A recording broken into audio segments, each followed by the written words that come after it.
Hey everybody, this is Tim with Op-Ed Daily, and happy International Pronouns Day to everybody. I didn't even know that this was a thing until today, but apparently it's been a holiday, and I put that in air quotes, since 2018, and it occurs on the third Wednesday of every October, right? So next year it'll be October 20th of 2021. Now, I'm only doing this video not because I think this is of, international importance, but it's a very interesting topic that is probably going to seed some very interesting debate, heated debate. Hopefully we can keep it civil, but, have at it in the comment section. I'm not going to censor anybody, but just try to be respectful of everybody else. You're a person, they're people. Everybody's going to have differing opinions, and that's fine. We're going to have the guy that, by God, I ain't going to use no damn Zazer. You got a penis or a vajayjay. Ain't no damn difference to me. Right? There's people that believe that to their core, and you are not going to change their mind in any way whatsoever. And then you've got people on the other side. And this is where it gets kind of weird. I ran across this person, and she's got, 560,000 followers, 579,000 followers she has, Titanium McGrath, and she says, as it's pronoun day, I'm reposting my list of pronouns that you must learn. If you don't know them all, you're literally a fascist. Now, how much of that is hyperbole? I don't know, but that is a ridiculous statement. That is just on its face totally ridiculous. Like somebody here said, Onidius Mad Hatter says, oh my God, you have to be fucking kidding me. We are doomed as a species. Go duck yourself. Go duck yourself. Right. So there's a lot of hilarity also in this trending hashtag Pronouns Day. There's some pretty funny people out there that put out some really, really crazy stuff. So a lot of people don't know that gender neutral pronouns have been pushed for a long time, at least a century. Right. So over 100 years, at least in our language, in the English language, American English language, they have been pushing nomenclature for gender neutral pronouns usage. Right.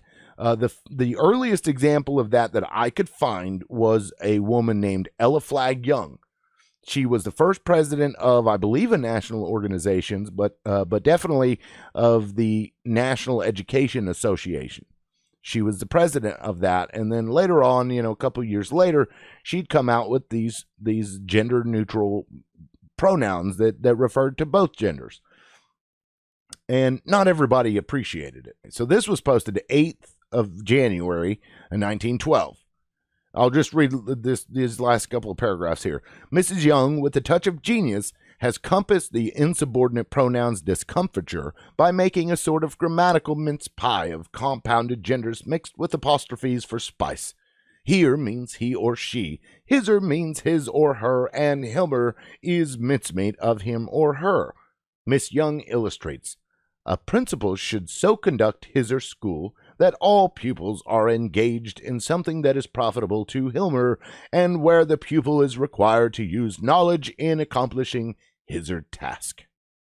Okay, so 5 days after this was posted, another person wrote, quote, hiser, heer, Hilmer, and the rest of Ella Flagg Young's man-woman pronouns are Tommy rot, says Carol Peirce, President, National Educational Association.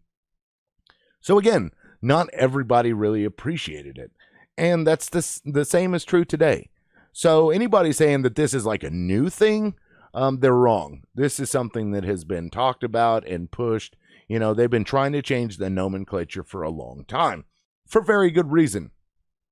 So I'll just take an example from my youth, right? I'm 38 now, and I didn't have access to internet back then. So I wasn't really exposed to a whole bunch of different people, right? I lived in a small town, and then once I got into college, then I was exposed to a bigger pool of people. So you have feminine people who look masculine, or they share both masculine and feminine qualities, and you look at them and you're like, I think those are boobs. I'm gonna roll the dice here and go with girl.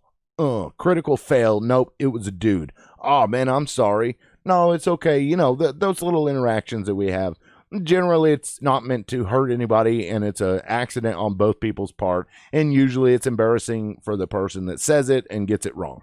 So after a couple of times of dealing with that for myself, I had the presence of mind back then without any outside influence saying, hey, you need to use these pronouns, these other pronouns.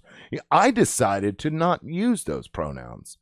Unless I was 100% certain that I knew what the gender of this person was, I would just find a way to just not bring it up at all, right? Or I would use they or them or something like that, right?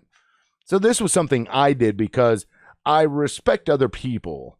And I'm not saying that if you don't respect other people, but this was my thought process, is that I don't want to highlight something that might bother somebody else. So if somebody has this huge mole on their face, I'm not going to point that out. I'm not going to be like, oh my God, dude, that is a huge mole on your face.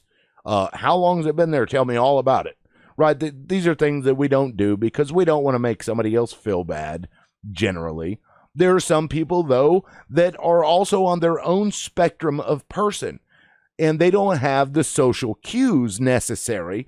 They don't mean any ill intent by it, but they don't have the social cues to know not to point out the mole on your face. We've run across those people, too. So there's all these different kinds of people that we come across every day, and there's so many things that we have to keep in mind. You know, it's hard to keep track, and at some point, some people are like, you know what, this, I don't care. If you look like a girl, I'm going to call you a girl. You look like a guy, I'm going to call you a guy.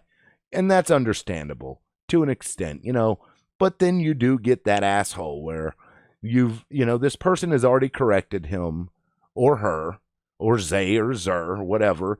They've already been corrected and said, no, I'm not a boy, I'm a girl. Right? Yet this dude just keeps calling this girl a boy.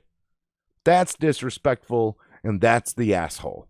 The other people that are like, oh, I'm sorry, and then they change pronouns, they're not being assholes.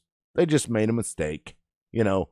And that's why I wanted to do this video, because it's such a wide-ranging thing that everybody has different experiences in and feels differently and sometimes strongly about. So I'd like to hear everybody's thoughts about International Pronouns Day.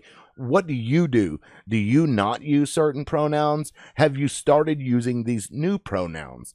Have you ever used his-er or him-er, or would you ever consider using those? You know, let me know what you think in the comments section, and also hit the subscribe button and the bell to get notifications when I drop other videos. So let me know what you think. All right, everybody, thanks for watching. This is Tim with Op-Ed Daily. Peace out.